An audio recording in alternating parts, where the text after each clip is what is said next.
വടക്കൻ Korea, communist രാജ്യമായ വടക്കൻ കൊറിയ കേരളത്തിലെ CPM നേതാക്കൾക്ക് പ്രിയപ്പെട്ട ഒരു സ്ഥലമാണ്. പണ്ട് അവിടുത്തെ ഭരണാധികാരി കിം ഇൽ സുങ് ആയിരുന്നു. പിന്നീട് അദ്ദേഹത്തിന്റെ മകൻ കിം ജോങ് ഉൻ ഭരണാധികാരിയായി. ഇപ്പൊ ഏറ്റവും ഒടുവിൽ കിട്ടുന്ന വാർത്ത, അദ്ദേഹത്തിന്റെ മകൾ കിം ജു ഐയെ പുതിയ അവരുടെ പിൻഗാമിയായിട്ട് തിരഞ്ഞെടുക്കാൻ പോകുന്നു എന്നാണ്. കാരണം തൊട്ടടുത്ത് നടന്ന വിദേശയാത്രകളിലൊക്കെ തന്നെ ഇവരായിരുന്നു കിം ജോങ് ഉന്നിന്റെ കൂടെ ഉണ്ടായിരുന്നത് എന്നാണ്.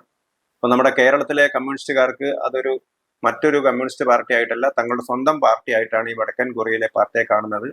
ഇടക്കാലത്ത് ഒരു പട്ടിക്ക് തീറ്റയ്ക്ക് കൊടുക്കും എന്നൊക്കെ വിവാദമൊക്കെ ഉണ്ടായ സമയത്ത് നമ്മുടെ സ്വരാജ് അദ്ദേഹം അതിനെ വിശദീകരിച്ചത് അവിടെ അങ്ങനെയല്ല നടന്നത്, ഇങ്ങനെയാണ് നടന്നത് എന്നൊക്കെയായിരുന്നു. അതിന്റെ അർത്ഥം അവർക്ക് നല്ല ബന്ധമാണ് ഇവിടുത്തെ വടക്കൻ കൊറിയയിലെ കമ്മ്യൂണിസ്റ്റ് പാർട്ടിയുമായിട്ടുള്ളത്. അല്ലെങ്കിൽ ആ വടക്കൻ കൊറിയയിലെ കമ്മ്യൂണിസ്റ്റ് പാർട്ടിയുടെ പ്രവർത്തനത്തെ തള്ളിപ്പറയാൻ ഇതുവരെ കേരളത്തിലെ കമ്മ്യൂണിസ്റ്റുകാർ തയ്യാറായിട്ടില്ല. ഇപ്പോൾ അവിടെ ഇങ്ങനെ കുടുംബ പാരമ്പര്യത്തിനനുസരിച്ച് മകന്റെ മകനെയും മകളെയും ഒക്കെ ഭരണാധികാരിയാക്കുന്ന രീതിയിലേക്കാണ് കാര്യങ്ങളൊക്കെ പോകുന്നത്.